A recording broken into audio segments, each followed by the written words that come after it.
I wasn't supposed to hear my daughter plan to sell my house and put me in a home.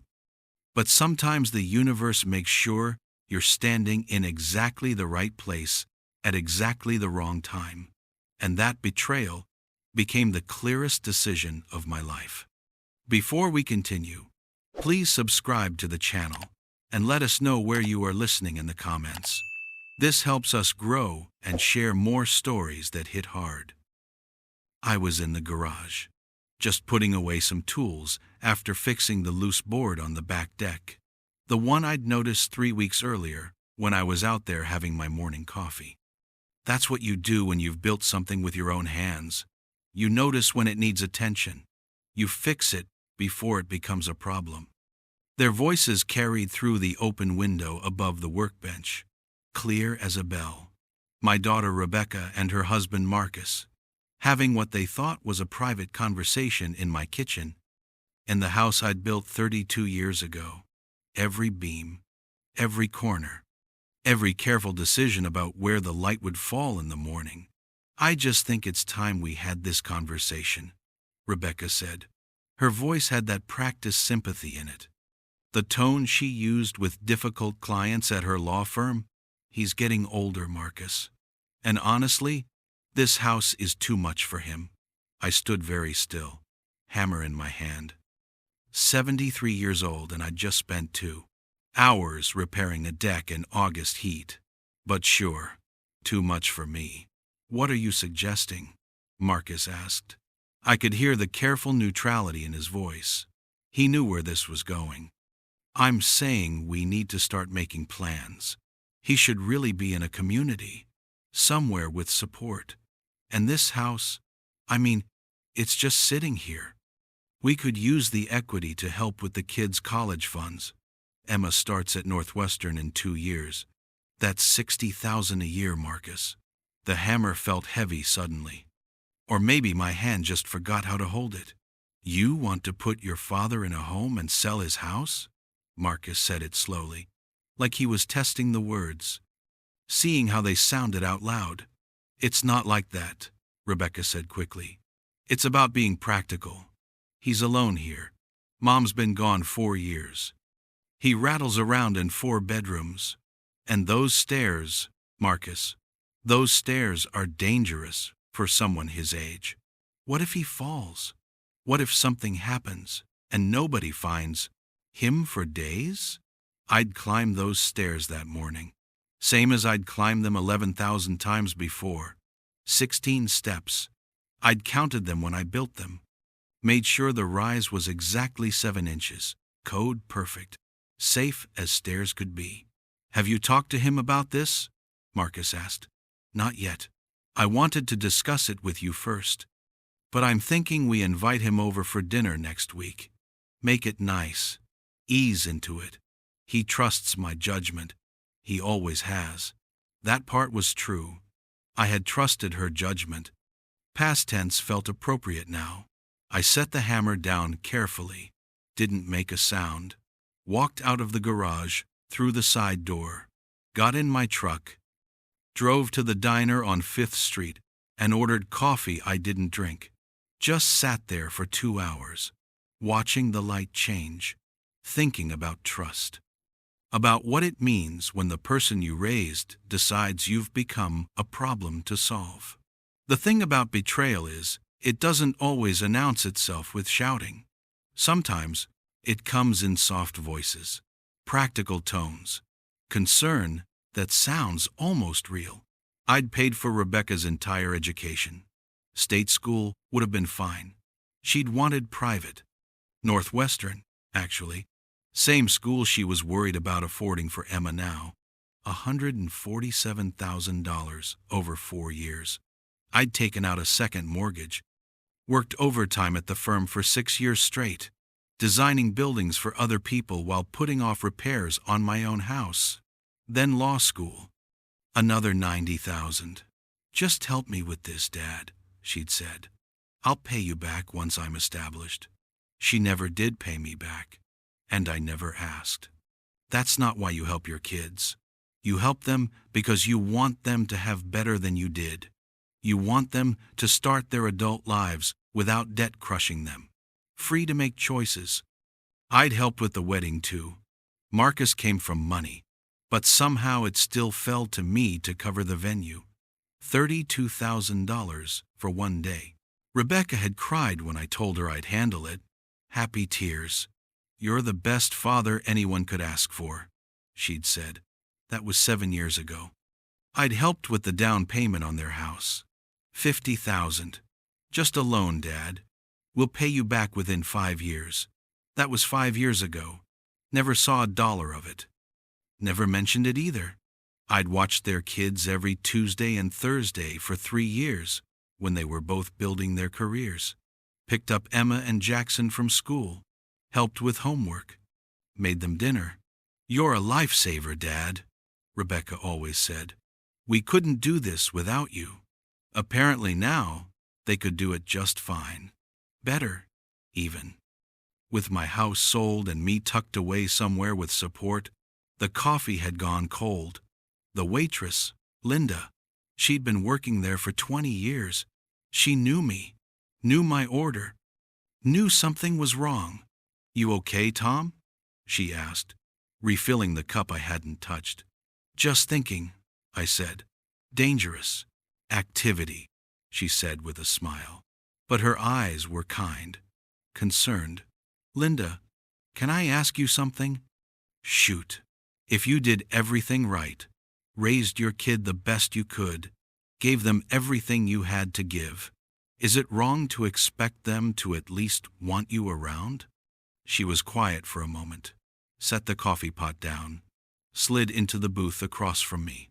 "Who said they don't want you around?" "Nobody said it. Not to my face." "But you heard it." I nodded.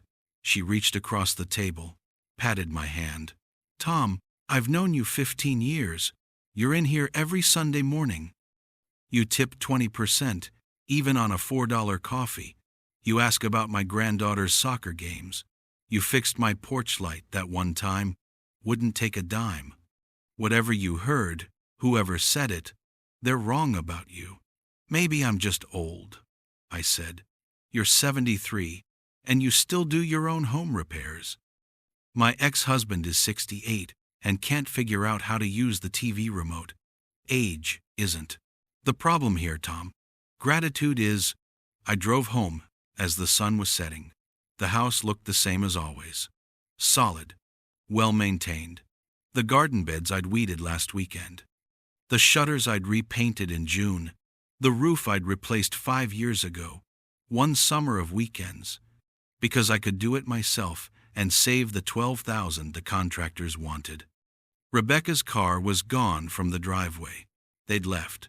Probably went home to their 4-bedroom colonial in the suburbs, the one I'd helped them buy. Inside, the house was quiet. It's always quiet now. Has been since Margaret died. But it's a good quiet, peaceful. The kind of quiet where you can hear yourself think. Where you can have your coffee in the morning and watch the birds at the feeder and not have to be anything other than what you are. I stood in the kitchen, the same kitchen where my daughter had decided my fate without me. Looked around at the cabinets I'd built, the tile I'd laid, the window over the sink that Margaret had insisted on. "I want to see the garden while I do dishes," she'd said. So I'd reframed the whole wall, put in a window that was 3 feet wider than standard, cost more, took more time, but every day for 30 years, Margaret had smiled while washing dishes. That's when I made the decision. Standing there in my kitchen, in my house, the house that was apparently too much for me. I walked to my office, opened the filing cabinet, found the folder I needed. Inside was the deed to the house. My name. Just my name. Margaret and I had owned it together until she passed. Then it transferred to me. Sole owner. No mortgage. Paid off 12 years ago. Also in the folder was my will. The one Rebecca knew about. The one that left her everything. The house. My savings. My life insurance. Everything I had went to my only child. I sat down at my desk, opened my laptop, started doing research. By midnight, I had a plan. By morning, I had an appointment. By the end of the week, everything would be different. The dinner invitation came 3 days later. Rebecca called on Tuesday evening. Her voice was bright, cheerful. "Hey, Dad, I was thinking we should have you over for dinner on Friday. Nothing fancy, just family. The kids have been asking about you." The kids? Emma was 16. Jackson was 14. I hadn't seen them in 3 weeks. Used to see them twice a week. Then Rebecca got busy. The kids got busy. Everyone got busy. "That sounds nice," I said. Kept my voice normal, easy.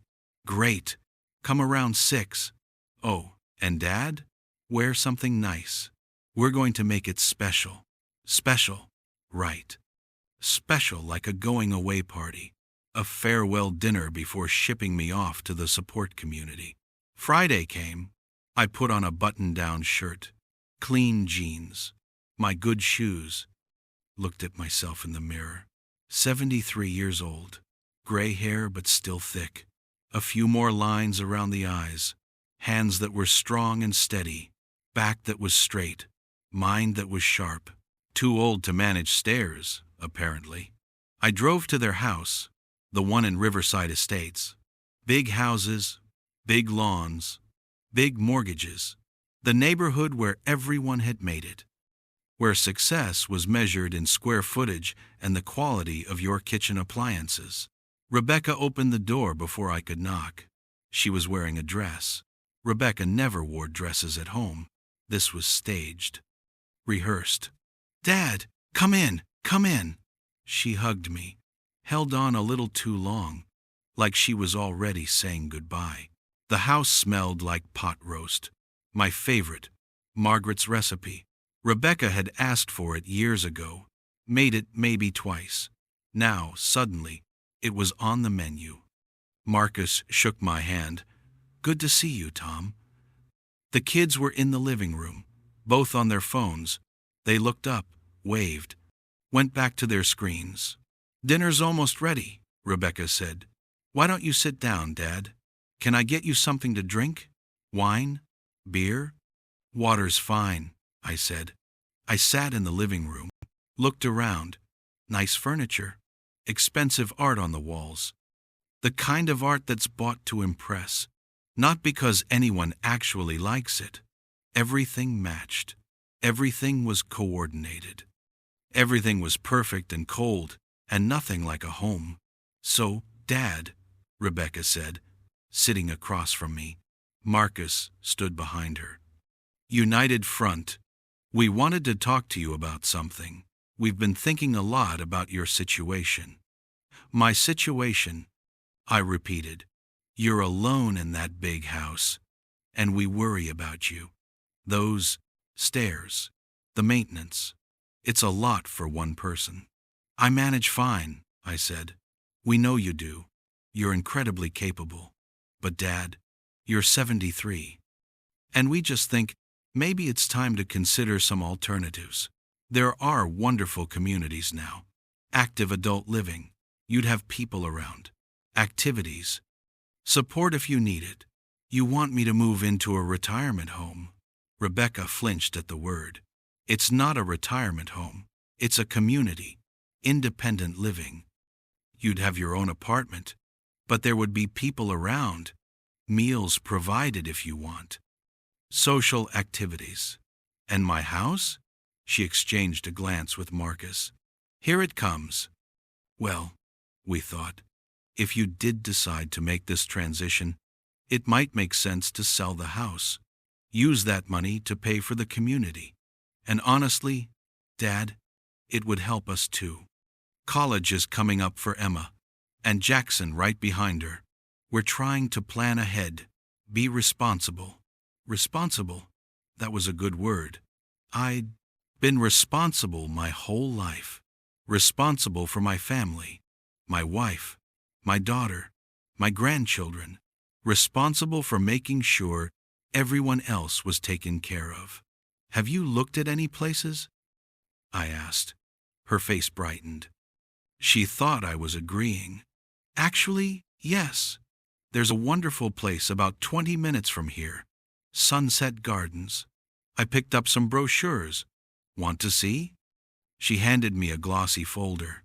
Smiling elderly people playing shuffleboard, eating in a cafeteria, sitting in small rooms that all looked the same.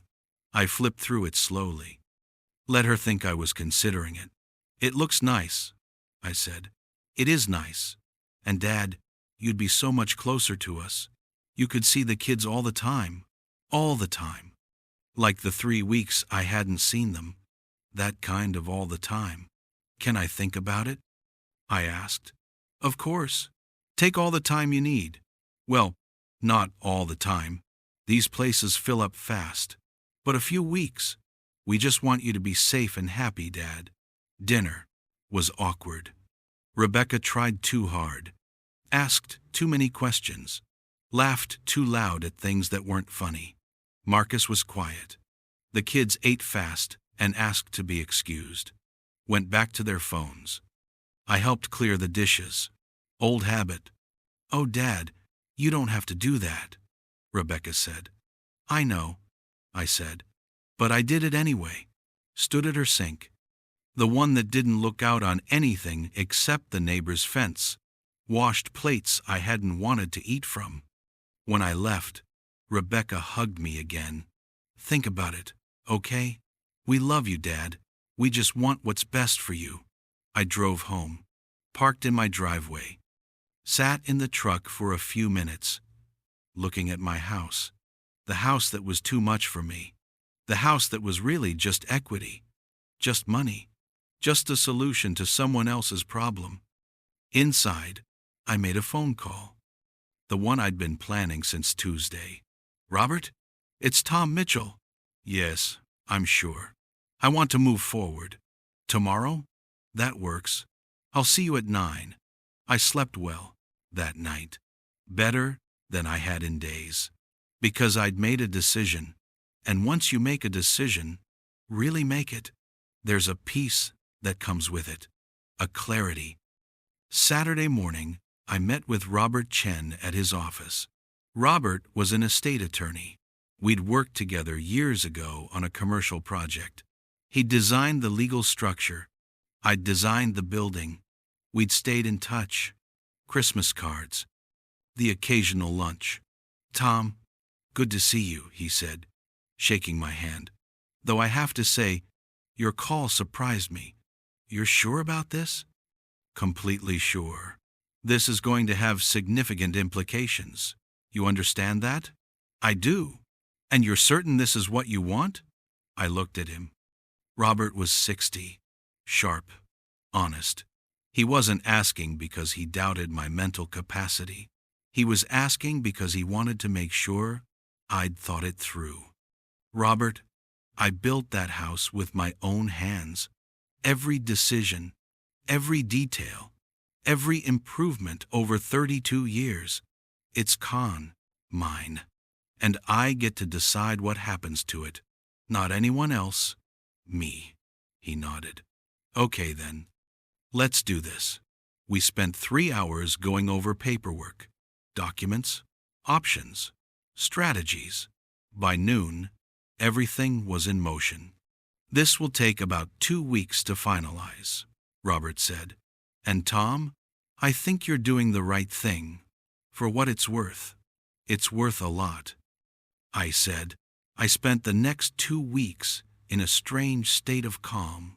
Rebecca called twice, asking if I'd thought about Sunset Gardens, asking if I wanted to tour it with her. I was non-committal. Still thinking, I said, which was true. I was thinking, just not about what she assumed. The paperwork finalized on a Thursday. Robert called to confirm. It's done, he said. Congratulations. That evening, I called Rebecca. I've made a decision, I said. About the house. About everything. I'd like to have you and Marcus over for dinner. Tomorrow night. Just the adults. We need to talk. Oh, Dad. That's wonderful. I'm so glad you're being open to this. What time? 6 o'clock, I said. We'll be there. I spent Friday preparing. Not food. I wasn't making dinner. But I had things to organize, documents to arrange, conversations to plan. At exactly 6 o'clock, Rebecca and Marcus arrived. She was smiling, relaxed. This was going to be easy, she thought. Dad was going to cooperate, going to be reasonable, going to make this simple. They came into the living room, sat on the couch.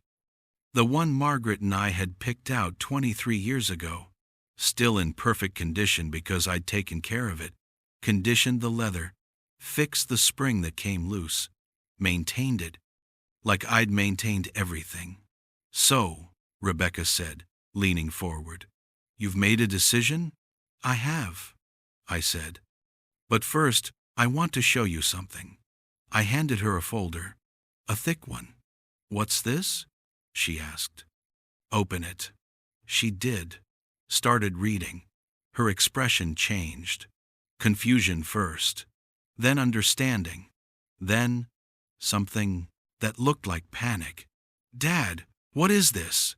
"That's a complete accounting," I said calmly, "of every dollar I've spent on you since you turned 18. Your college tuition, law school, your wedding, the down payment on this house, the 3 years of childcare I provided. I calculated it at minimum wage, which is far less than professional childcare costs. It's all there, itemized, dated, documented." Her hands were shaking slightly. "Why are you showing me this?" "Because I want you to understand something. The total comes to $467,000. That's what I've invested in you and your family over the past 25 years. I'm not asking for it back. I never expected to be paid back, but I want you to see it, to understand what you're actually asking for when you talk about selling my house." Marcus was reading over her shoulder. His face had gone pale. "Dad, I don't understand. Are you angry? Because we were just trying to help."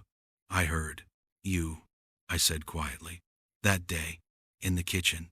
I was in the garage, and I heard everything you said, about me being a burden, about the house being too much for me, about needing the equity for Emma's college fund." Rebecca's face went white. "Dad, you weren't supposed to. I mean, that's not, we were just talking. We didn't mean." "You meant exactly what you said. And that's fine. You're allowed to feel however you feel. But I'm allowed to make my own decisions. So here's what I've decided." I handed her another folder. This one was thinner, just a few pages. "What I'm about to tell you is going to be difficult to hear. But I need you to listen. Really listen." She opened the folder, started reading. Her face went from white to red to white again. "You sold the house," she said. Her voice was barely a whisper. "I did. Closed yesterday. The new owners take possession in 30 days. But where are you going to live?" "I'm moving," I said. "I bought a condo. Smaller place. 1 level. No stairs. Turns out you were right about that part, though not for the reasons you thought. A condo where?" "Arizona. Scottsdale. I've always wanted to live somewhere warm. Margaret and I talked about it. Never did it because we didn't want to be far from you, far from the grandkids. But that doesn't seem to be as much of a concern anymore. Dad, you can't just move to Arizona. What about us? What about Emma and Jackson? What about them? I haven't seen them in a month. When's the last time they asked about me? When's the last time you brought them by just to visit? Not because you needed something, just to visit." She didn't answer. Couldn't answer. "The house sold for $850,000, I said. "After closing costs and paying off the few bills I had, I cleared about $800,000. I put half of it into my retirement accounts. The other half I'm using to buy the condo and set myself up in Arizona. I'll be very comfortable." "But what about my inheritance?" Rebecca said. The words came out before she could stop them, and there it was, the real concern. Your inheritance? I repeated. The house you wanted to sell to pay for Emma's college? The equity you were counting on? That inheritance? She had the grace to look ashamed, but only for a moment. I just meant, you always said the house would be mine someday. You always said, I said a lot of things. I also did a lot of things. $467,000 worth of things. And not once did you say thank you. Not once did you offer to pay me back. Not once did you check if I was okay financially after helping you with all of that. You never asked for it back. You said it was a gift. It was a gift. All of it. Given freely. But Rebecca, gifts are given out of love. And love is supposed to go both ways. I loved you enough to sacrifice my own financial security to give you a better life. You loved me enough to plan my retirement without asking me. Those aren't the same thing. Marcus spoke for the first time. Tom, I think we need to take a step back here. Everyone's emotional. Maybe we should all calm down, and I am calm, I said. And I was. Completely calm. I've never been more calm. I've made a decision about my life, my house, my future. That's what you wanted, wasn't it? For me to make a plan? Well, I made one. Just not the plan you had in mind. Rebecca was crying now. So, that's it? You're just leaving? Moving across the country? Abandoning your family? The word hit like a slap. Abandoning. I'm not abandoning anyone, I said quietly. I'm choosing myself. Maybe for the first time in my life. I raised you.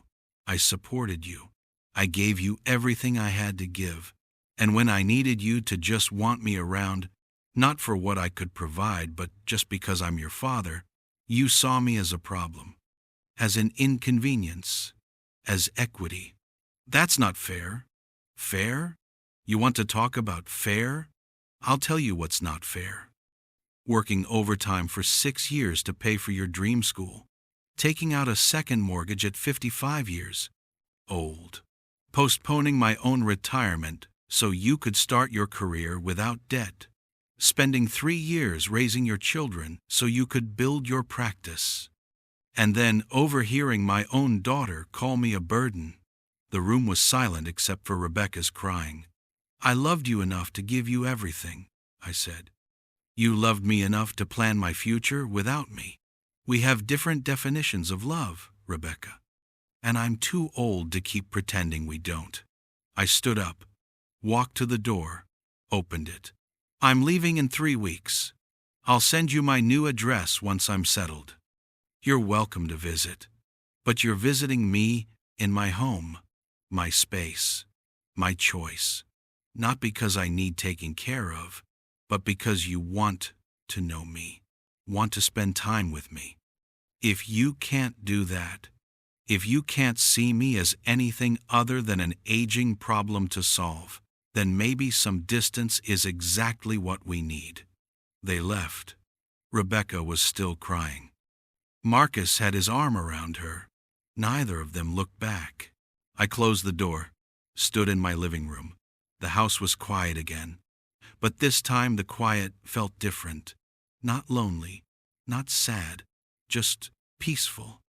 I walked through the rooms one last time that night, touched the walls I'd built, the floors I'd laid, the windows I'd installed. Every corner held a memory. Margaret laughing in the kitchen.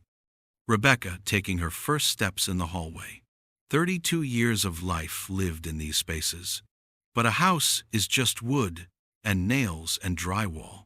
Home is where people want you, where you matter, where love isn't conditional on what you can provide. This wasn't home anymore. 3 weeks later, I loaded the last box into the moving truck. I'd sold most of the furniture, kept what mattered. Photos, Margaret's favorite chair, my tools, the things that meant something. Rebecca came by on the last day. She looked tired, older, somehow. I don't want you to go, she said. I know. I'm sorry. For what I said. for how I made you feel. I appreciate that. Can't you stay? We can figure this out. We can do better. I looked at her. My daughter, the little girl I'd raised, the woman who'd forgotten where she came from. Rebecca, I hope you can do better. I hope you learn what I'm trying to teach you. But I can't stay here waiting for you to figure it out. I've spent my whole life taking care of other people, making sure everyone else was okay. Now it's my turn, but I need you. No, I said gently. You need what I can give you. That's different from needing me, she cried. I hugged her, but I didn't change my mind. The drive to Arizona took 3 days. I stayed in cheap motels, ate at diners, watched the landscape change from green to brown to red, watched the mountains rise in the distance. The condo was perfect, 1,200 square feet, one level, big windows that let in the light, a small patio where I could have my morning coffee, a community workshop where I could keep my tools. I unpacked slowly, set up Margaret's chair by the window, hung our photos on the wall, made the space mine. On my first Sunday in Scottsdale, I found a diner, walked in, ordered coffee. The waitress was about 60. Name tag, said Maria. New in town? She asked. Just moved here, I said. Welcome to Scottsdale. Where from? Ohio. Long way. Family here? No, just me, she smiled. Well, you've got family now. We take care of our regulars. You'll see. And she was right. Within a month, I knew half the people at the diner. Within 2 months, I'd been invited to join a woodworking group. Within 3 months, I had more friends than I'd had in the last 5 years in Ohio. People who wanted me around, not for what I could do for them, just because they enjoyed my company. Rebecca called once a week. The conversations were short, polite, distant.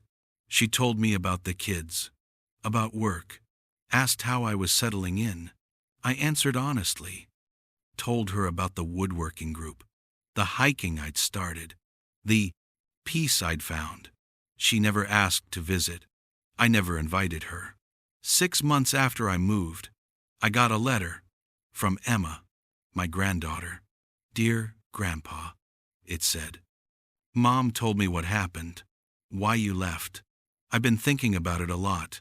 I'm sorry we didn't visit more. I'm sorry I was always on my phone when you came over. I'm sorry I didn't tell you I loved you more. I miss you. Can I come visit during spring break? Just me. I want to see where you live. I want to spend time with you, if that's okay. Love, Emma. I read that letter 5 times. Then I called her. Emma, it's Grandpa. Grandpa, did you get my letter? I did. And yes, you can absolutely visit. I'd love that. She came in March, spent a week with me. We hiked, we talked, we sat on the patio in the evenings and watched the sunset. She asked about her grandmother, about my life, about what it was like to build a house from nothing. On her last night, we were sitting outside. The desert air was cool. The sky was full of stars. Mom's really sad, Emma said quietly. She cries a lot. She says she messed up. She did, I said. But that's part of life. We all mess up. The question is what we do after. She wants to fix it. She just doesn't know how. Sometimes the only way to fix something is to admit it's broken.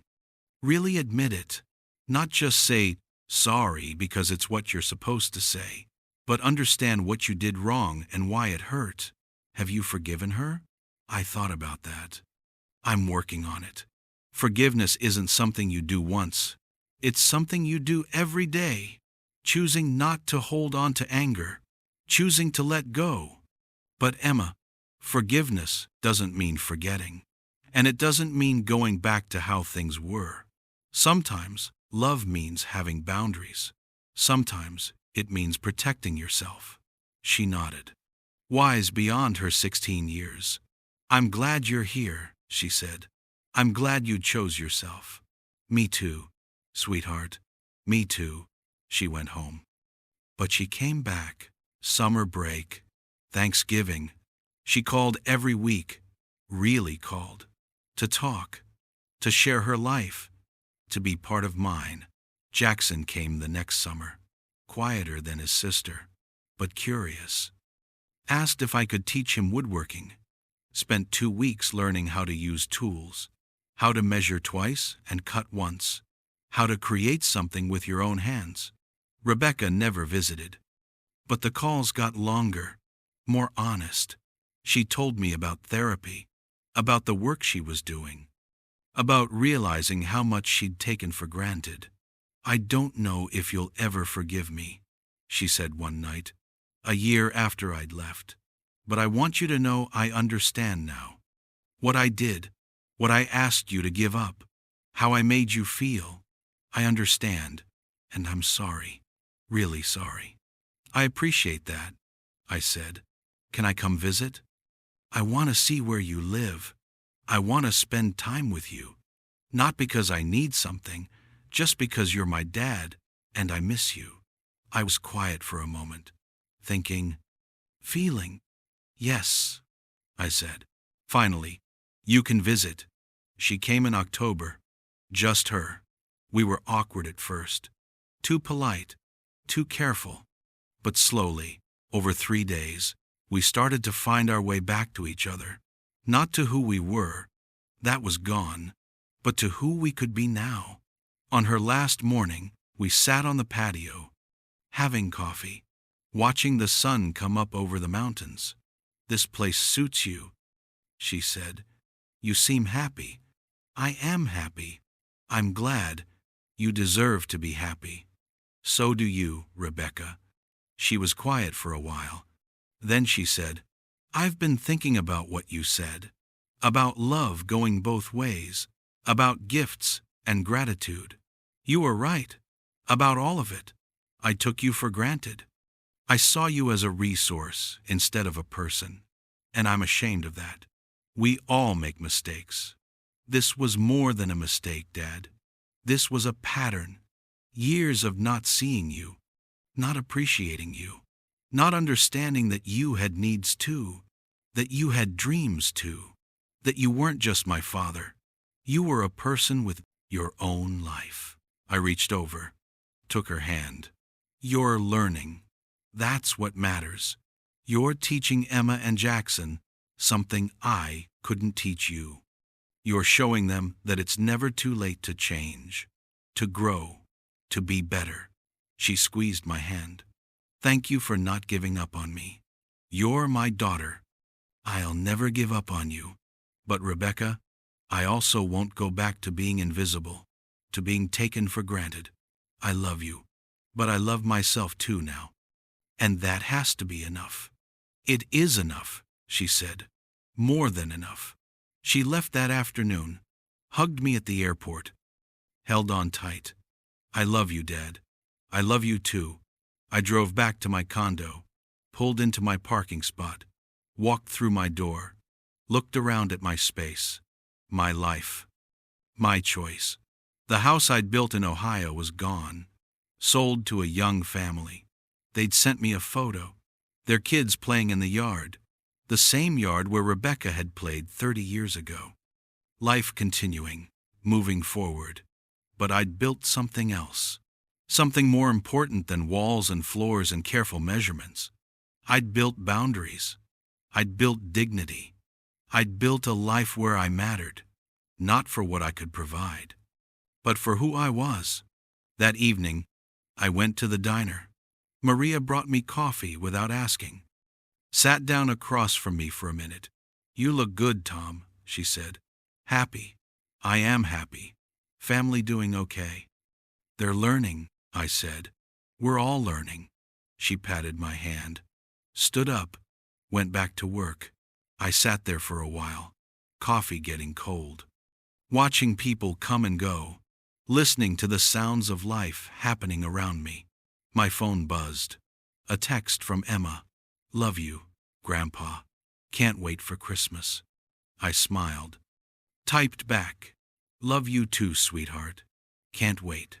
Another text. This one from Jackson. Working on the bookshelf. Think I'm doing it right.